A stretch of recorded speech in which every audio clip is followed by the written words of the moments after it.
에베소 4장에서는 옛사람을 벗어버리고 우리가 이제 새 사람의 삶을 살 것을 우리에게 말해주고 있는 것입니다. 그래서 우리가 옛사람을 벗어버리고 새 사람을 살아가는 데 있어서 무엇을 버려야 될 것인가에 대해서 에베소서에서 오늘 본문에서도 또 구체적으로 얘기를 하고 있는데, 그 중에서 오늘은 두 가지만 함께 나누려고 합니다. 하나는 거짓이라고 하는 것이고 또 하나는 분노라고 하는 그런 부분입니다. 이 두 가지를 우리가 벗어야 된다라고 하는 것입니다. 첫째로 거짓을 버리고 진리를 말하라 라고 그렇게 말하고 있습니다. 거짓을 버리고 진리를 말하라. 에베소서 4장 25절 말씀에 그런즉 거짓을 버리고 각각 그 이웃으로 더불어 참된 것을 말하라. 이는 우리가 서로 지체가 됨이니라 라고 그렇게 말하고 있습니다. 이 거짓이라는 말이 푸슈도스라는 말인데, 이 푸슈도스라는 말은 우리가 잘 알고 있는 거짓말, 또 이 거짓말을 하는 이유가 어떻게 보면은 자기의 유익을 위해서 또는 다른 사람을 속이기 위해서 하는 그런 거짓말인 것이죠. 그래서 우리는 옛사람의 우리는 거짓말을 하고 거짓으로 속이고 살았다면은 새 사람인 우리는 이제는 그 거짓을 버려야 된다라고 그렇게 말하고 있습니다. 성경에는 바리새인들이 나오는데 바리새인과 서기관들을 주님이 뭐라고 그랬냐? 외식하는 서기관들과 바리새인들이다라고 그랬어요. 왜 그러냐면은 겉과 속이 다르기 때문에 그렇게 말을 했습니다. 속은 탐욕으로 가득 차 있으면서도 겉은요 말씀으로 치장을 했습니다. 그래서 그 사람들은 머리에는 말씀 상자라고 하는 경문을 메어 달고 살고, 손목에도 말씀을 달고 이렇게 살고, 또 자신이 얼마나 그 하나님의 말씀대로 살고 거룩한 삶을 사는 것을 외부의 치장으로 다른 사람에게 보이기를 원했죠. 그러나 그 속은 어떻게 했느냐? 탐욕으로 가득 찼다고 마태복음 23장에서는 그 바리새인들에 대해서 예수님께서 적나라하게 이야기를 하고 있고, 그 속은 독사의 자식이며 뱀 새끼였다라고 그랬어요. 겉으로는 하나님을 부르고 있어요. 그리고 경배하고 있어요. 찬양하고 있어요. 그러나 그 속은 사탄의 소굴이 되어 있는 사람인 것이죠. 그래서 신앙생활을 하는 이유가 뭐냐면 하나님과 자신과의 관계 속에 하나님의 영광을 위한 그러한 신앙이 아니라 사람에게 보이기 위한, 사람에게 영광을 얻기 위한 그런 신앙을 하고 있었다는 것이죠. 그래서 그들의 모든 것들은 거의 거짓이었다는 거예요. 말하는 것도 거짓이고, 행동하는 것도 거짓이고, 가르치는 것도 거짓이고, 살아가는 것도 거짓인데, 아예 그렇게 살아가는 사람을 뭐라고 그랬냐? 그런 거짓과 위선으로 가득 차 있는, 그래서 외식하는 서기관과 바리새인들이다 라고 그랬어요. 그래서 주님은 마태복음 23장에 보면 화에 대해서 쭉 이야기를 하고 있고 그들을 저주를 하시죠. 마태복음 23장 25절 같이 한번 있습니다. 화 있을진저 외식하는 서기관들과 바리새인들이여, 잔과 대접에 겉은 깨끗이 하되 그 안에는 탐욕과 방탕으로 가득하게 하는도다 라고 그랬습니다. 이거는요 바리새인과 서기관들만 그렇게 하는 것이 아니라 이 세상을 살아가는 우리 모두가 다 이렇게 외식에 가면을 사실은 쓰고 있다라고 하는 것이죠. 네. 이렇게 말하는 저도 가식이 있습니다. 이렇게 말하는 저도 외식이 있습니다. 다만 그 거짓이 차츰 더 줄어들고 있고, 할 수만 있으면 하늘을 향해서나 땅을 향해서나 사람을 향해서나 내 양심을 향해서나 거짓된 삶을 살지 말자, 떳떳한 삶을 살자, 이런 이제 마음을 갖죠. 그러나 살다가 보면은 본의 아니게 그렇게 거짓을 하게 되는 경우도 있고, 또는 자기가 손해가 되기 때문에 거짓을 하는 경우도 있고, 여러 가지 많은 부분들이 있습니다. 그래서 우리나라에서 세금을 정직하게 내는 사람들, 이런 사람들에 대해서 굉장히 칭찬을 하죠. 그런데 세금을 갖다가 정직하게 내는 것도 쉽지 않습니다. 굉장히 어려운 일입니다. 네, 그것을 정확하게 하는 것들이 굉장히 쉬운 일이 아닌 거죠. 왜 그러냐면 세상이라는 자체가요, 거짓된 세상입니다. 네, 세상이라는 자체가 거짓되어 있는 상황이고 거짓된 삶 속에서 사람이 살고 있기 때문에 자기도 모르는 사이에 그런 거짓된 그 삶을 살아가게 되는 것이다는 것이죠. 그래서 과거에는 옛사람은 그런 거짓을 하고 거짓을 속이고 남을 속이고 자기 양심을 속이고 그렇게 살아왔겠다 왔을지라도 새 사람이 되었을 때는 그것을 이제는 버려버리고 그리고 거짓된 것들을 버리고 진리를 말하라 라고 그렇게 말하고 있는 것이죠. 그래서 성경은요, 진리가 아닌 모든 것이 거짓이라고 그랬어요. 요한일서 2장 21절 같이 있습니다. 내가 너희에게 쓴 것은 너희가 진리를 알지 못함을 인함이 아니라 너희가 알물 인함이요 또 모든 거짓은 진리에서 나지 않음을 인함이니라 그랬어요. 모든 거짓은 진리에서 나지 않습니다. 거짓은요, 조그만한 거짓이든지 큰 거짓이든지요, 그런 거짓은 전부 다 이게 진리에서 나온 것이 아니라 비진리에서 나온 것이다 라고 그랬어요. 그래서 거짓된 모든 것들이 진리가 아니다 라고 그렇게 말하고 있죠. 그리고 그 거짓은 어디에서 나온 것이냐? 거짓의 출처는 사탄에게서 나오는 것이다 그랬어요. 요한복음 8장 44절도 있습니다. 너희는 너희 아비 마귀에게서 났으니 욕심을 너희도 행하고자 하느니라. 저는 처음부터 살인한 자요 진리가 그 속에 없으므로 진리에 서지 못하고 거짓을 말할 때마다 제 것으로 말하나니 이는 저가 거짓말쟁이요 거짓의 아비가 되었음이니라 라고 그렇게 말하고 있습니다. 진리가 그 안에 없다. 그러기 때문에 자연스럽게 진리가 자신 안에 없기 때문에 거짓을 말할 수밖에 없는 것이다. 그래서 그는 거짓의 아비, 거짓의 출처라는 것이고 거짓말장이라는 것이죠. 그래서 우리가 하는 모든 거짓말들은 뭐냐면 사탄으로부터 온 것이다라고 하는 것. 그래서 사탄으로부터 온 것을 우리는 어떻게 하냐? 벗어버려야 된다라고 그렇게 말하고 있습니다. 또한 거짓말하는 자는요, 극단적으로는요, 하나님 나라에 들어오지 못한다라고 그렇게 말했어요. 계시록 21장 26절 27절도 있습니다. 사람들이 만국의 영광과 존귀를 가지고 그리로 들어오겠고 무엇이든지 속된 것이나 가증한 일 또는 거짓말하는 자는 결코 그리로 들어오지 못하되 오직 어린 양의 생명책에 기록된 자들 뿐이니라 그랬어요. 거짓말하는 자들은 결코 그리로 들어오지 못한다라고 그렇게 말하고 있죠. 그래서 아주 극단적으로는 이 거짓말, 물론 이 거짓말은 일반적인 거짓말도 있지만은 이거는 진리를 거역하는 그런 거짓말을 가리켜서 말하고 있는데요. 14만 4천은요 거짓이 없는 자들이다라고 그랬어요. 계시록 14장 4절 5절 같이 있습니다.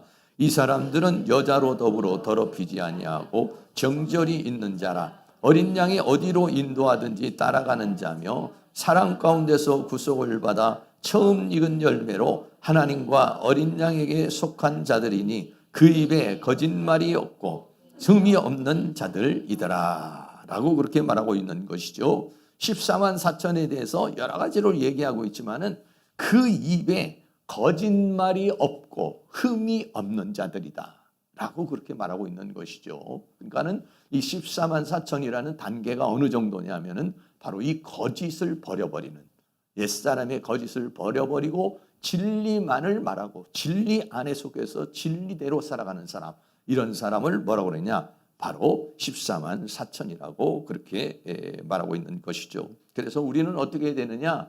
옛사람인 거짓을 버리고 어떻게 하냐? 진리를 말해야 된다라고 그렇게 말하고 있어요.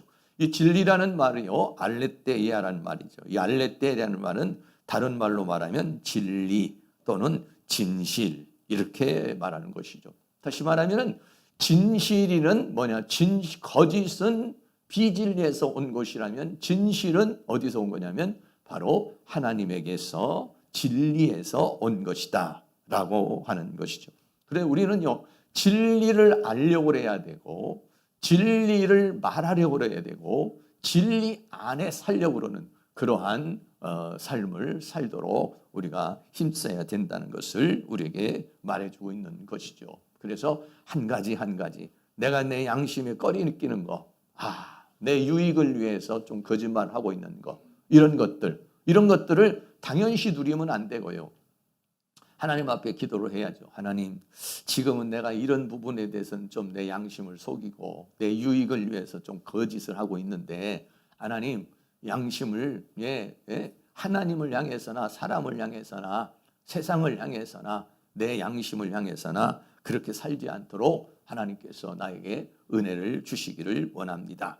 이런 기도를 해야지 자기 자신이 지금 불법을 행하고 법을 어기고 있고 양심을 어기고 있으면서도 그것을 정당화하려고 그런다든지 그걸 나는 지금 어쩔 수 없어. 나는 이렇게 살 거야. 합리화해서는 안 된다는 거예요. 내가 지금 그렇게 살고 있지만 하나님, 내가 이제 양심에 어긋난 일을 버리게 해 주시옵소서. 내 유익을 위해서 거짓말하고 있고 내 유익을 위해서 편법을 쓰고 있는 이 것들을 하나님, 언젠가는 내가 다 털어버리고 내가 정말 양심 바르게 살아갈 수 있도록 하나님 나를 도와주시옵소서. 이렇게 말할 수 있어야 된다라고 하는 것입니다. 그래서 사랑하는 성도님들이 진리를 말하지 않는 모든 것을 당연하게 또는 합리화, 정당화시키지 말고 옛사람인 그런 모든 것들을 하나씩 다 버려서 진리를 말하고 참을 말하고 진실에 말하고 하나님을 향해서나 사람을 향해서나 자기 양심을 향해서나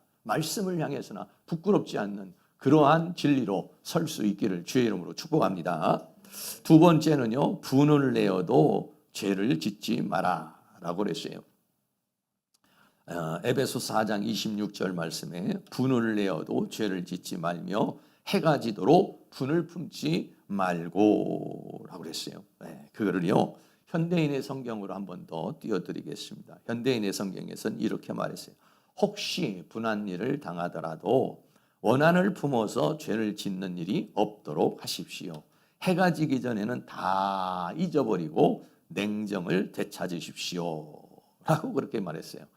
조금 이해가 잘 돕게 이렇게 번역을 해놨어요. 그래서 분을 내어도 죄를 짓지 말며 해가 지도록 분을 품지 말고, 이 말이 혹시 분한 일을 당하였다도 원한을 품어가지고 죄를 지어서는 안 된다. 또 해가 지기 전에, 하루가 지기 전에는 다 잊어버리고 냉정을 찾으라는 것은 그 감정에서 빠져나오라는 얘기죠. 그 감정에 묶이지 말고 냉정하게 이성적으로 그를 잘 판단해라 라고 그렇게 말하고 있는 것입니다. 여기서 분을 낸다는 말이에요. 오르기주라는 말이에요. 오르기주라는 말은 노하게 하다, 또 노하게 되다 라고 하는 것인데, 이건 뭐냐면 인간이 가지고 있는 감정을 말하고 있는 거예요.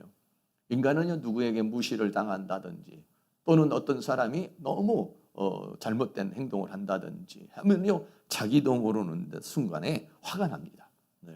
자기도 모르는 사이에 감정이 솟구치게 되는 것이죠. 그래서 사람은 어떻게냐, 분을 내어도 이렇게 말했다는 것은 분을 낼 수 있다는 거예요. 사람은요, 분을 낼 수 있다는 거예요. 사람이 살다 보면은요, 분을 내게 되죠. 감정의 동물. 만약에 분을 내지 않는다면은요, 그 사람은요, 감정이 없는 사람이에요. 감정이 없는 사람이 이 세상에 있나요? 누구나가 다 감정을 가지고 있지요. 그런데 어떻게 되냐? 분을 낼 수 있지만은, 그러나 해가 지도록 분을 품지 말아라. 해가 지도록 분을 품지 마라. 분을 품는다는 말은요, 여기에서 두 번째 단어에서 나오는 분은요, 앞에 있는 단어의 분과 다릅니다.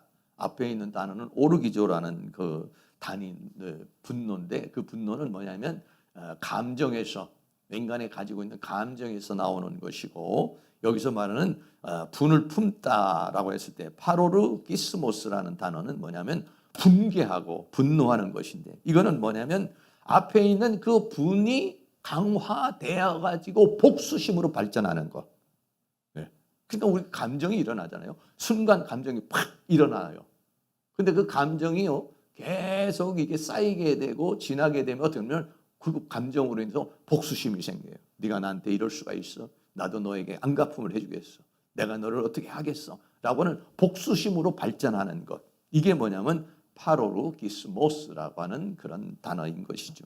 그래서 분이 올라올 수만, 분의 감정이 올라올 수 있지만 그러나 분을 품지 마라. 이게 파로르기스모스라는 단어가 파라하고 오르기스모스가 합쳐진 단어인데, 이 파라라고 하는 것은 뭐냐면 옆에, 분이 계속 옆에 있는 것을 말해요. 그래서 분을 품는다, 이렇게 이제 성경은 번역을 했습니다. 그래서 사람은 감정이 올라오지만은 그 감정이 올라올 때에 그 감정에 슬픔의 감정이든지 두려움의 감정이든지 기쁨의 감정이든지, 물론 뭐 기쁨의 감정이나 행복의 감정을 나는 기쁘지 않아, 나는 행복하지 않아, 이렇게 할 필요는 없겠죠. 여기서 말하는 감정은 분노의 감정, 화해의 감정을 가리켜서 말하고 있는 것이죠. 이런 감정이 올라왔을 때 이 감정은 어떻게 되느냐, 자기 자신이 거기에서 묶여서는 안 되고 그거를 몰아내야 된다라고 그렇게 말하고 있는 것이죠. 저도요, 살다 보면은요, 분노가 올라올 수도 있어요. 왜냐하면 특별히 또 운전을 할 때도 분노가 올라올 수도 있고, 또 이렇게 대화를 하다가 보면은 또 분노가 올라올 수도 있고 화가 올라올 때가 있어요. 사람이 화가 없다 그러면은요, 그거는요 사람이 아니죠. 어떤 일을 당했을 때 화가 날 수 있어요. 그런데 그 화에 계속 묶여 있는 게 문제예요. 슬픔의 감정이든지 분노의 감정이든지 우울한 감정이든지 또 아니면 억울한 감정이라든지 이런 감정을 나를 계속, 그 감정이 나를 갖다가 사로잡게 하는 것이 문제인 거예요. 순간적으로는 그 감정이 올라올 수 있지만은 그 감정을 계속 품고 있는 거, 이게 문제죠. 저도 이제 미숙하고 또 젊었을 때는 감정이 한번 탁 올라오면은 그 감정이 일주일도 갈 수도 있고요. 또 어떤 경우에는요, 한 달도 가기도 하고요. 어떤 친구하고 또 어떤 사람하고 극단적인 문제가 됐을 때는 내가 더 이상은 내가 너하고 상대하고 싶지 않아. 내가 더 이상은 내가 너하고 말하고 싶지 않아. 그래가지고요, 10년, 20년도요, 절연을 하고 그런 경우가 많이 있어요. 나에게 상처를 주고 나를 갖다가 굉장히 힘들게 한 사람, 이런 경우가 있잖아요. 그러면 내가 인연을 끊겠다, 이렇게 버리는 경우가 있어요. 그 인연을 끊는 것이요, 어떻게 보면은요, 극한 감정이 되면요, 부모와 자식도요, 극한 감정이 올라오면요, 서로요, 인연을 끊게 되는 경우도 있고, 형제지간에도요, 아주 극한 문제가 생기면요, 절연하게 되는 그런 경우가 있어요. 그래서 오랫동안 그 감정을 품고 있죠. 그 사람만 생각하면 화가 나고, 그것만 생각하면 막 우라가 치밀어 오르고, 막 이런 경우가 있어요. 근데요, 제가 이제 그런 감정에 대해서 쭉 말씀을 깨닫고 난 다음부터는 다 풀어버렸습니다. 다 풀어버렸어요. 옛날에 나에게 상처를 준 성도도 있고, 내가 상처도 주지만은 성도가 또 목회자를 상처를 주는 사람도 있어요. 그런 경우가 있잖아요, 서로. 그러면 그런 부분에 있어서 그런 성도, 나에게 마음에 상처를 주고 아픔을 준 성도들에 대해서 마음에 꽁 하고 네가 잘 되나 보자 이런 생각을 하고, 이런 경우가 있죠. 사람 누구나가 다요. 그런 경우도 있어요. 저도 큰 상처를 받은, 목회를 하면서 많은 상처를 한두 번 정도의 큰 상처를 한번 받은 적이 있어요. 그래서 그 마음속에 그 사람을 생각하면 불편한 마음이 있죠. 그런데 그 다 풀어버렸습니다. 하나님이 감정 다 떨어버리고, 내가 그 사람을 미워하고 그 사람을 그렇게 안 좋게 생각했던 거, 사실은 내가 미숙하고 사실은 내가 약해서 그런 상황이 생긴 건데 내가 그 사람을 미워했습니다. 그 사람을 위해서 기도하지 못했습니다. 다 풀어버렸죠. 다 풀어버렸어요. 그런 감정이 없어요. 미운 사람, 감정을 꼭 하고 있는 사람, 이런 사람이 없어요. 그리고 또 이제 부부간에도 마찬가지고, 또 부부간에 살다 보면 얼마나 많이 트러블이 생기잖아요. 왜 같이 사는 사람하고 많이 만나지 않는 사람하고는 트러블이 생길 일이 없어요. 근데 같이 사는 부부, 우리 또 성도, 같이 자주 만나는 사람들끼리 트러블이 나는 거예요. 근데 이제 지금은 뭐냐면 그런 트러블이 나도 해가 지지 않게 하는 거죠. 거의 하루면은 다 해소해버려요. 거의 지금은 1시간 정도, 2시간, 어떤 경우에는 막 확 묶여가지고요, 안 되는 경우가 있더라고요.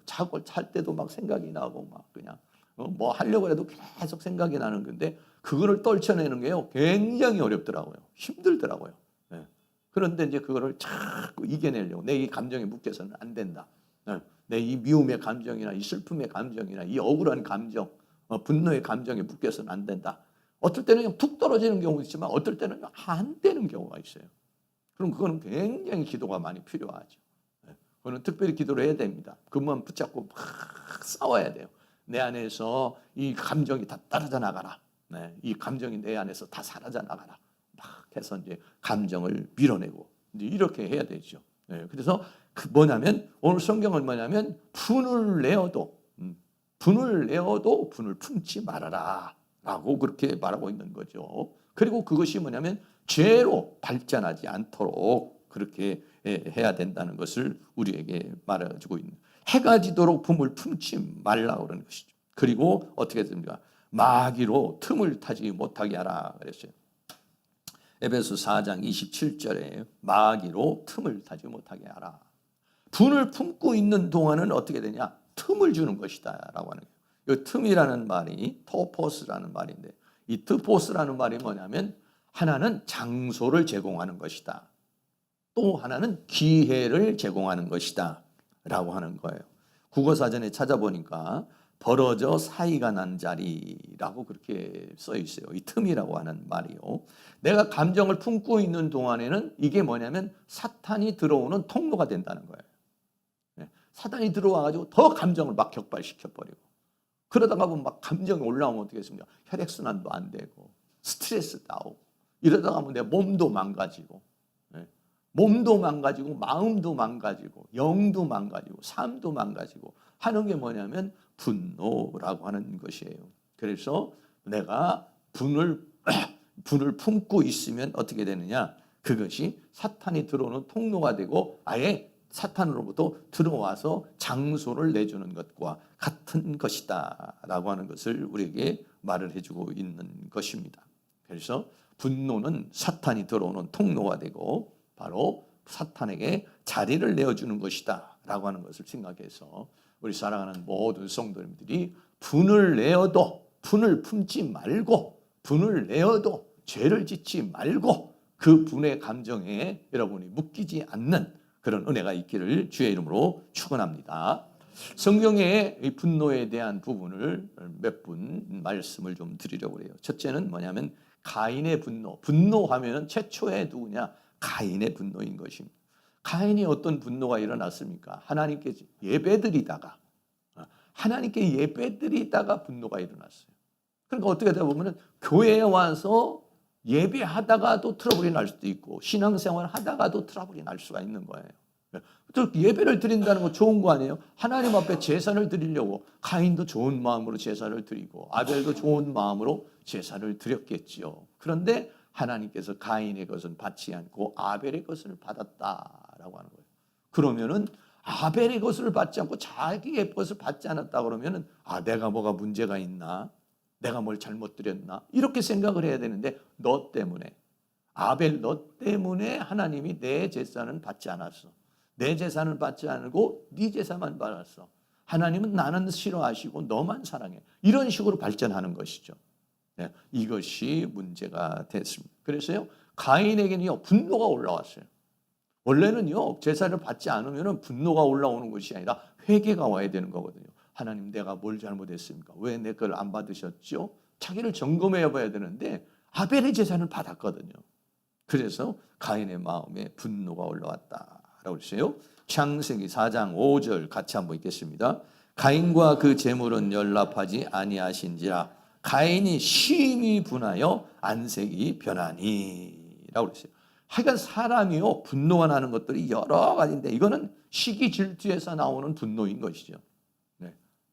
하나님께서 자기 거는 받지 않고 아벨의 것은 받았다고 해서 아벨을 시기하는 분노인데 어느 정도냐면 심히 분하여, 얼마나 분했으면 안색이 변했다 그랬어요. 우리가요, 화가 조금 나면은요, 그냥 뭐 그렇게 많이 표시가 안 나지만 화가 많이 나면 어떻습니까? 얼굴이 하얘지든지 아니면 얼굴이 새빨개지든지, 눈은 어떻습니까? 막 충혈되든지, 뭐 눈이 튀어나올까지 충혈되고 온 얼굴한테 막 인상을 쓰고 막 경노하는 모습이 보이지 않습니까?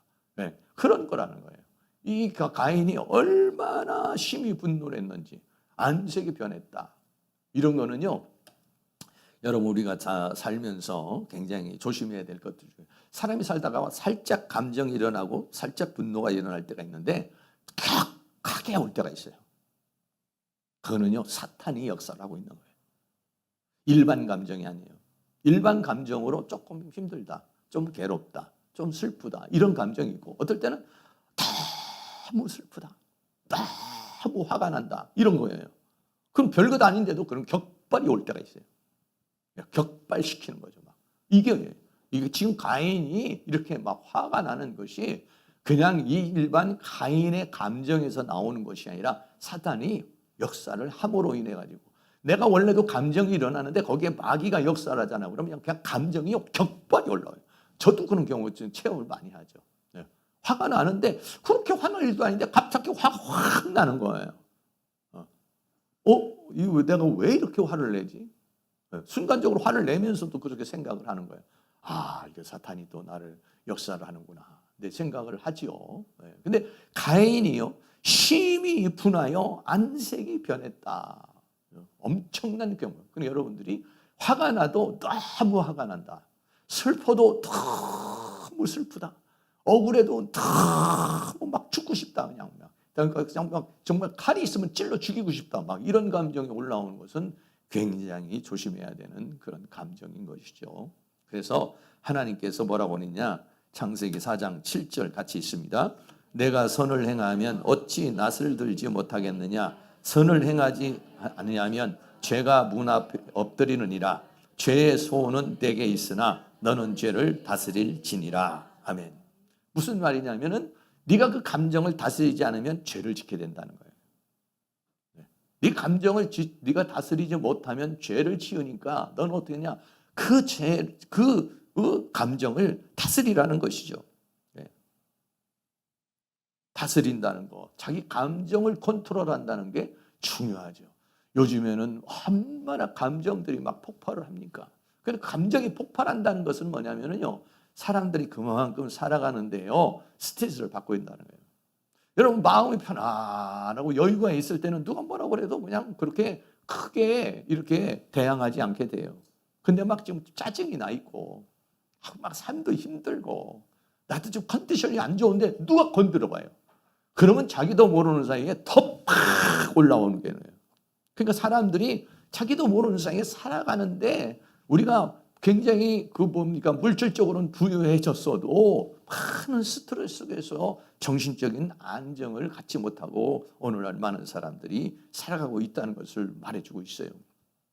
그래서 이 가인이 어떻게 했습니까? 아우를 쳐서 죽였다 그랬어요.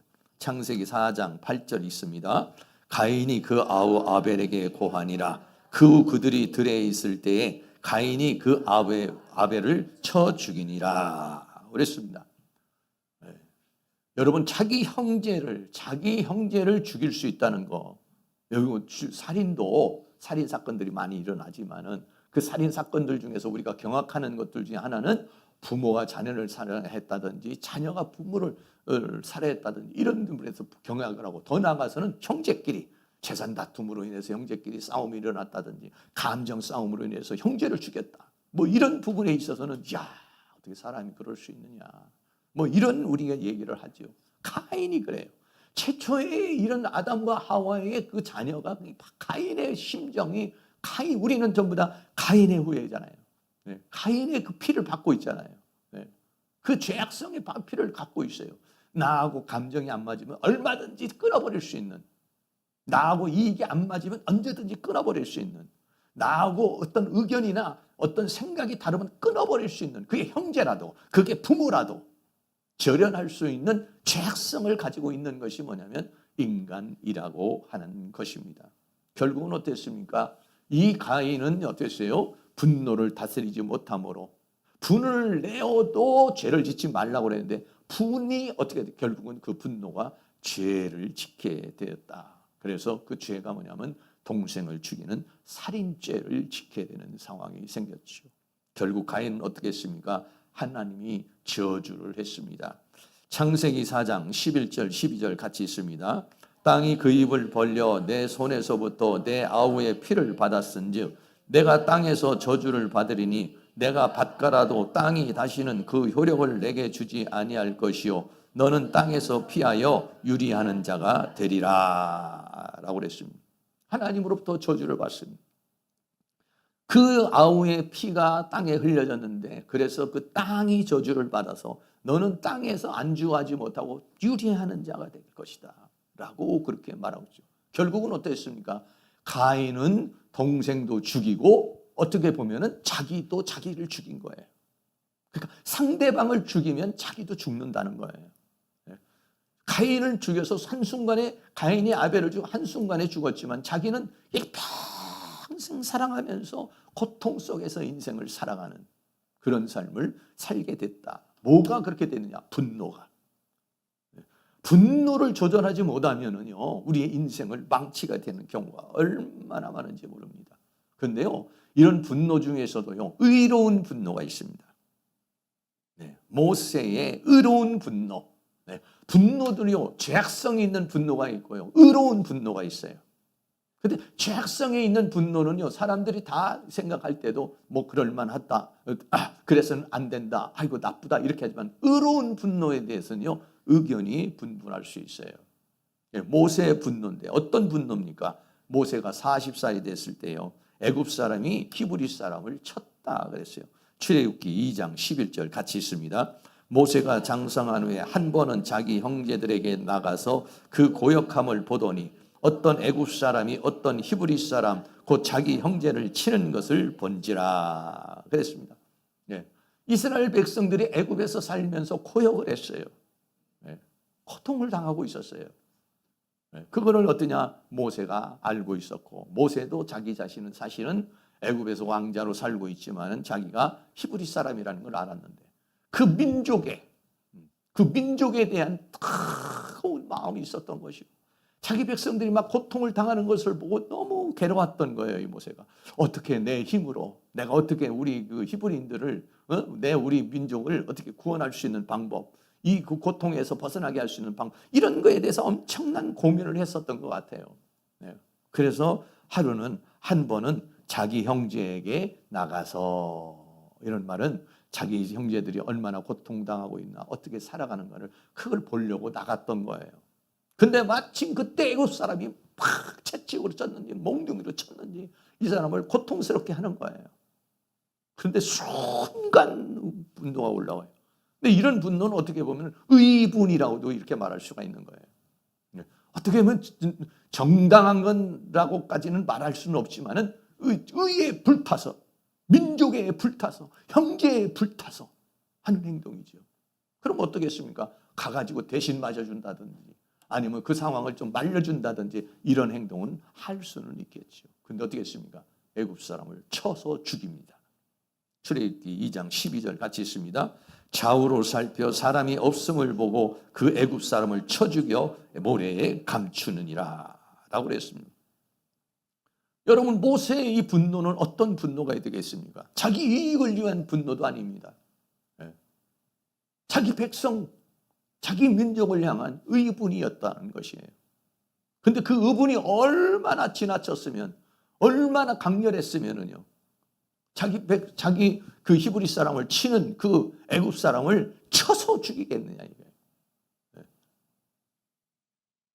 이 분노라는 게 얼마나 큰지 몰라요. 그러니까는 이 모세의 분노는요, 하루 아침에 생긴 분노가 아니에요. 오랫동안 자기 민족에 대한 서름, 아픔, 그 애굽 사람에 대한 미움, 증오, 이런 것들이요, 겉으로 볼 때는 애굽 왕자로 탁 있으니까 그냥 안 그런 척하고 있었지만 사실은 그 의분이 막 끌어오고 있었던 거예요. 끌어오르고 있었는데 마침 그런 현장이 탁 눈에 띈 거예요. 그러니까 순간에 그 의분이 어떻게 냐 분을 내어도 어떻게 분을 품지 말라고 그랬단 말이죠. 분을 내어도 죄를 짓지 말라고 그랬는데 분을 어떻게 냐 품고 있었던 거예요. 계속 분을 품고 있다가 보니까 사건 현장이 일어나니까 거기서 분이 폭발돼 버리고 자기도 모르는 사람이 사람을 쳐서 죽일 수 있는, 여러분, 사람을 죽일 수 있는 정도의 분노라면 어느 정도일까요? 여기 계신 분은 사람을 죽인 사람이 없으니까 그걸 우리가 다 실감하기는 어렵겠죠. 근데 뭐 그런 소리 많이 하잖아요. 너 자, 말 안 들으면 죽을 줄 알아. 까불면 죽을 줄 알아. 너 한 번만 더 그러면 죽을 줄 알아. 우리는 막 정말 그러죠. 죽이고 싶어. 근데 그 죽을 줄 안다는 것이 화의 극단적인 표현인데 그거를 실현해버리는 상황은 어느 정도일까요? 뭐 그런 감정을 여러분이 느끼신 분도 있을 수도 있겠고, 뭐 그런 감정을 느끼지 못할 수는, 저도 뭐 감정이 올라오기는 했어도 그런 정도의 감정을 경험해 보지는 못했습니다만, 경험했으면 누굴 죽였을 수 있겠지만 경험해 보지 못하는 건데, 어떻게 그럴 수가 있을까? 분노라는 게 이렇게 무섭다는 거예요. 야고보서 1장 20절 같이 한번 읽습니다. 사람의 성내는 것이 하나님의 의를 이루지 못함이니라. 뭔가 자기의 의를 이루기 위해서, 의분을 이루기 위해서 그렇게 분노하는 것은 하나님의 의를 이루지 못하는 것이다. 성경은 그렇게 말하고 있어요. 왜냐하면 그 사람이 분노가 뭘로 발전하기 때문에, 죄악으로 발전하기 때문에 그런 것이죠. 한 사람만 더 얘기하겠습니다. 베드로의 분노입니다. 베드로의 분노도 이것도 사실은요, 의분인 것입니다. 베드로가 어떻게 했습니까? 예수님과 함께하고 있는데 예수님을 잡으려고 대제사장과 종들이 왔지요. 그래서 예수님을 잡으려고 그러는 거예요. 예수님을 잡아가려고 그러니까 베드로가 어땠습니까? 마태복음 26장 50절 51절 같이 있습니다. 예수께서 가라사대 친구여 내가 무엇을 하려고 왔는지 행하라 하신대 이에 저희가 나와 예수께 손을 대어 잡는지라 예수와 함께 있었던 자 중에 하나가 손을 펴 검을 빼어 대제사장의 종을 쳐 그 길을 떨어뜨리니. 얘기해 주세요. 예수에 함께 있는 자라고 했지만 이 베드로인데요. 이 베드로가 어떻게 했느냐면 검을 뺐어요. 그러니까 검을 품고 다닌 거예요. 검을 품고 다녔는데 그 검을 빼서 어떻게 했냐? 대제사장의 종의 귀를 쳐버렸다는 거예요. 직접 죽이지는 않았지만은요. 그러나 베드로가 의분을 낸 거죠. 베드로의 분노, 선생을 잡으려고 하는 자들에 대한 분노가 뭘로 이겼느냐? 검으로 이어졌다. 그러니까 검을 늘 품고 다니면서 만약에 여차하면은 검을 빼려고 그러는 그런 마음을 가지고 있었던 것이죠. 그 예수님께서 야 고맙다 이렇게 말하지 않았죠. 마태복음 26장 52절 있습니다. 이에 예수께서 이르시되 내 검을 도로 집에 꽂으라 검을 가지는 자는 다 검으로 망하느니라. 아멘. 예수님이 만약에 예수님을 대항해서 잡으려는 자들이 예수님이 검으로 상대를 했다면 예수님은 어떻게 됐을까요? 그리고 우리의 구원은 어떻게 됐을까요? 예수님은 검을, 그들이 잡으려는 검과 몽치를 가지고 오는 자들에게 검으로 대항하지 않고 그것을 받아들이고 예수님은 십자가로 그들을 맞이한 것입니다. 상대방에 대해 있어서 의분으로 대항하지 않고 검으로 데려가지 않고 오히려 예수님은 무력하게 십자가에 못 박혀 죽으신 것이죠. 십자가는 세상의 법칙으로 볼 때는 굉장히 무력하게 보입니다. 그러나 어때요? 결국은 십자가로 사탄을 무력화시켜 버렸다는 것이죠. 검으로 대항하는 게 이기는 것 같았지만 검을 십자가로 대항한 것이 이기는 것이었다. 라고 하는 것을 우리에게 말해주고 있는 것입니다. 그래서요. 고린도전서 1장 18절 같이 있습니다. 십자가의 도가 멸망하는 자들에게는 미련한 것이요 구원을 얻는 우리에게는 하나님의 능력이라. 예수님이 능력이 없고 힘이 없어서 그를 대항하지 않은 것이 아니죠. 내가 지금이라도 12명이라도 더 되는 천사들을 보내게 해서 이들을 멸할 수 없는 줄 아느냐. 주님이 그렇게 말씀하시고 있어요. 십자가의 도, 검으로 오는 자를 검으로 대항하지 않는 것, 이것이 세상의 법칙으로 볼 때는 미련하게 보이는 거예요. 바보스러운 거예요. 그러나 구원을 얻는 우리에게는 하나님의 능력이라 라고 말했습니다. 여러분들이 분노가 치솟아 올라올 때 분노를 분노로 대항하지 말고 하나님의 지혜로 하나님의 은혜로 대항할 수 있는 성숙한 사람들이 될 수 있기를 주의 이름으로 축복합니다. 얼마 전에 며칠 전에 청주에서 오토바이 기사와 운전자가 대치하는 상황이 벌어졌습니다. 좀 길이 좀 좁았던 것 같아요. 그러니까 오토바이가 저쪽에서 오고 차가 이렇게 가는데 서로 이제 비껴달라는 거. 뭐 운전해 보는 분들은 다 뭐 이런 경험을 많이 합니다. 저도요, 운전하다가 보면은요, 분명히 저 사람이 비켜줘야 되는데 나보고 비키라고 할 때가 있어요. 그러면은 따지고 나가서 막 말하고 싶어요. 그런데 분노를 딱 가라앉히고 내가 이제 차를 비껴주죠. 그러면 그 차가 이제 이렇게 가요. 네. 그랬을 때 어떤가? 끝까지 버티는 경우도 있어요. 어떨 때는 화가 나가지고 네가 비켜주나 내가 비켜주나 하고 그럴 때가 있어요. 내가 먼저 진입을 했는데 뭐 여러 가지 생각에 이제 분노가 올라 화가 나는 거죠. 그래 버틸 때가 있어요. 그럼 어떨 때는 그 상대방이 끝까지 버틸 때가 있고 어떨 때는 그 차가 또 비켜줄 때도 있고 이런 상황이 생겨요. 근데 이런 상황이에요. 오토바이하고 차하고. 그런데 여기에서 이제 싸움이 일어난 거죠. 그래서 오토바이 운전, 이제 둘이 이제 밖으로 나오고 오토바이 운전자도 차 세우고 차 끌고 가던 사람도 이제 나오고. 그리고 운전자는 60대고 오토바이 운전자는 50대예요. 근데 50대 이 사람이 얼마나 화가 나는지 이 사람을 때려 죽이려고 그랬던 거예요. 그래서 뇌사 상태까지 가버렸어요. 순간의 분노가 살인까지 이어져 버린 거예요. 이 오토바이 하는 사람도 지금 빨리 어디 가서 돈도 벌어야 되고 뭔가 일을 하려고 생계를 위해서 그랬겠고 또 뭐 그 차도 뭐 어떤가 자기 나름대로 목적지가 있었지 않겠어요. 근데 그 분노가 부닥치니까 분노가 부닥치니까 결국은 어떻게 해요? 거기에서 오토바이 운전자는 죽여서 뭐 뇌사 상태가 됐으니까 어떻게 될지 모르겠는데 그 사람을 뇌사 상태에 빠뜨려서 이 사람은 감옥에 가야 되고 그럼 그 분노를 참지 못한 사람은 뇌사 상태에 걸려서 자기도 죽고 그러니까 둘 다 죽는 거죠. 이 분노라는 게 얼마나 중요한 건지 몰라요. 그만큼 사람들이요 좀 길도 좀 비켜주고 여유가 없다는 거예요. 마음에 여유가 없어요. 스트레스가 많다는 거예요. 다른 사람을 비켜주고 양보해 줄 수 있는 마음의 여유가 없는 것이죠. 그래서 성경은 뭐라고 하느냐? 분을 내어도 죄를 짓지 말고 분을 품지 말고 해가 지도록 분을 품지 말고 그것을 해소하라 라고 말씀했습니다. 오늘 여러분이 우리가 좀 이따 잠깐 기도할 때 혹시 아직 여러분의 마음속에 있는 분노가 있다면 누군가를 미워하는 마음이나 누군가로부터 그런 어떤 분노가 있다면 그거는 백해부익한 겁니다. 나도 죽고 너도 죽는 거예요. 두 오토바이 기사와 운전기사가 부닥쳐서 때려서 죽이고 또 맞아서 죽고 둘 다 죽는 겁니다. 그 분노를 가르칠 수 있어야 되겠죠. 그래서 그 분노가 있다면 그 분노를 다 해소하시고 또 살아가는 가운데서도 여러분들이 그 분노가 올 때마다도 분노에 묶이지 아니하고 하나님의 말씀에 묶이시고 성령에 묶이시고 은혜에 묶일 수 있는 그런 은혜가 있기를 주의 이름으로 축원합니다. 결론입니다. 오늘 성경은 두 가지를 얘기했어요.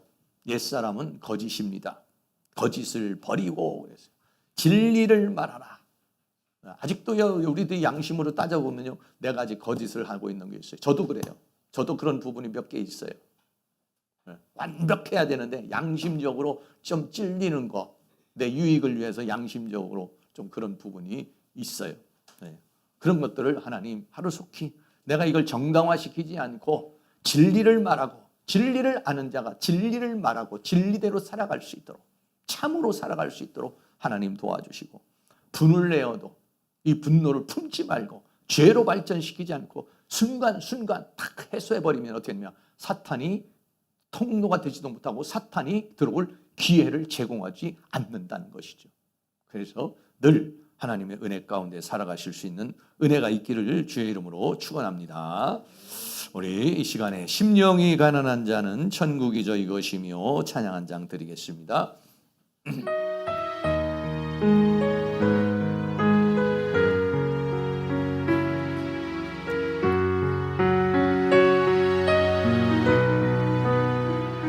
심령이 가난한 자는 천국이 저희 것이요 애통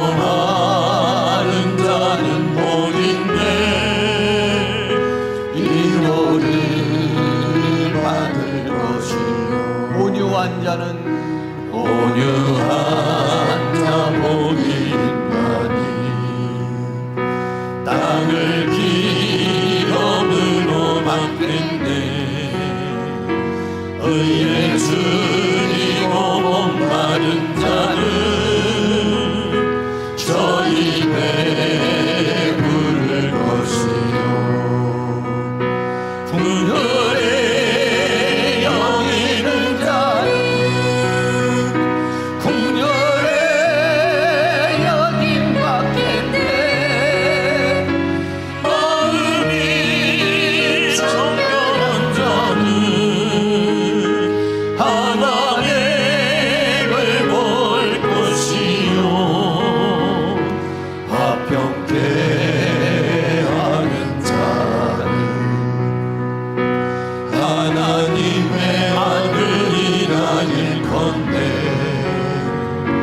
을을 위하여 핍박받는 자 천국이 저희 것이라. 내게도 주소서. 내가 벌을 받기 원하네. 원해 주여. 주소서. 긍휼히 여기는 자는 긍휼히 여기는 자는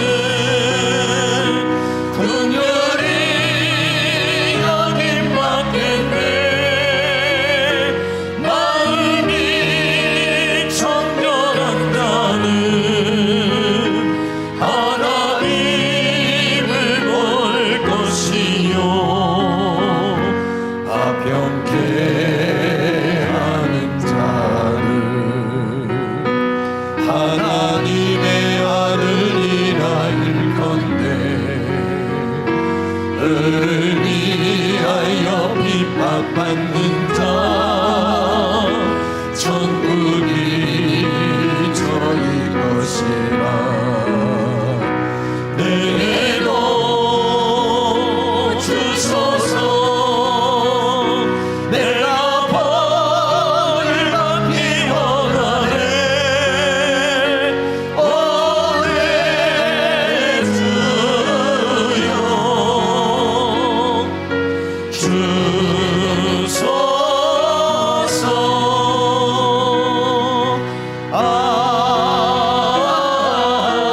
아멘. 이 시간 통성으로 기도할 때 하나님, 내가 아직 거짓을 버리지 못한 것들, 이제 하루속히 거짓을 버리는 새 사람이 되기를 원합니다. 하나님, 내 마음속에 어떤 분노를 품고 있습니까? 이 분노를 다 풀어버리게 하여 주시고, 또 내가 살아가는 가운데 분노가 올지라도 내가 죄를 짓지 않고 분을 품지 않도록 성령님께서 우리를 분노를 조절하고 다스릴 수 있는 그런 은혜와 능력을 달라고 다 같이 동성으로 기도하겠습니다. 사랑과 안남하신 아버지 하나님, 오늘도 아버지 하나님께서 우리에게 은혜를 베풀어 주시고 긍휼을 베풀어 주셔서 이 시간도 주님 앞에 기도할 수 있는 은혜를 허락해 주셨사오니 아버지 하나님 감사를 드립니다. 이제 옛사람이 거짓을 다 벗어버리고 진리를 말하라고 말씀하고 있습니다. 그러나 우리는 아직도 거짓에 아버지가 행하는 것이 많이 있습니다. 여러 가지 아버지 하나님의 법규를 지키지 못하는 것도 있고, 세금 문제도 있고, 또는 양심의 문제도 있고, 인간관계 문제도 있고, 나의 이익을 위하여 거짓을 말하고 거짓을 행하는 부분들이 있습니다. 아버지 하나님, 하루속히 이 거짓을 다 버려버리고 하나님을 향해서나 땅을 향해서나 내 양심을 향해서나 아버지 하나님 거짓된 일을 하지 않도록 우리 하나님께서 은혜를 베풀어 주시고 긍휼을 베풀어 주시기를 간절히 원합니다. 아버지, 아직도 우리 마음속에 욕망이 있습니다. 아직도 우리 마음속에 욕심이 있어서 하나님의 뜻대로 하나님의 은혜대로 살지 못하는 모든 부분들을 하나님께서 도와주시고 인도해 주셔서 하나님 은혜 가운데, 주의 성령 가운데, 주의 은혜 가운데 살아갈 수 있도록 도와주시기를 간절히 원합니다. 우리의 마음속에 분노가 있습니다. 아버지 하나님, 이 분노에 묶이지 않기를 원합니다. 부모에 대한 분노, 자녀에 대한 분노, 형제에 대한 분노, 이웃에 대한 분노, 지금까지 살아오는 가운데 아버지 하나님 분노를 품는 것을 아버지가 분을 품고 있다면 그 분을 다 해소할 수 있도록 성령님 도와주시고 인도해 주시기를 간절히 원합니다. 아버지 하나님 다 분노를 해소하기를 원합니다. 억울한 감정도, 분노의 감정도, 슬픔의 감정도, 아버지 하나님 복수심의 감정도 내 안에서 다 사라지게 하여 주시옵시고, 하나님 주시는 평강, 하나님 주시는 용서, 하나님 주시는 은혜로 아버지 우리를 채워주시고 인도해 주시기를 간절히 원합니다. 또한 우리가 살아가는 가운데 순간순간 분노가 올라올 때 이 분노에 묶이지 않고, 이 분노의 감정에 묶이지 않고 하나님의 말씀에 묶인 자가 되게 하시고, 성령에 묶인 자가 되게 하시고, 하나님의 은혜에 묶인 자가 될 수 있도록 우리 하나님께서 은혜를 베풀어 주시기를 간절히 원합니다. 아버지 옛사람의 이러한 거짓과 분노를 벗어버리게 하여 주시고 참된 것을 말하여 아버지 이 분노를 버리고 우리는 더 마음의 평강을 가질 수 있는 은혜의 역사가 일어날 수 있도록 우리 하나님의 큰 능력의 손길로 역사해 주시며 주의 권능과 함께 해주시기를 간절히 원합니다. 성령님 도와주시고 인도해 주시고 흔들어 주시고 함께하여 주시옵소서.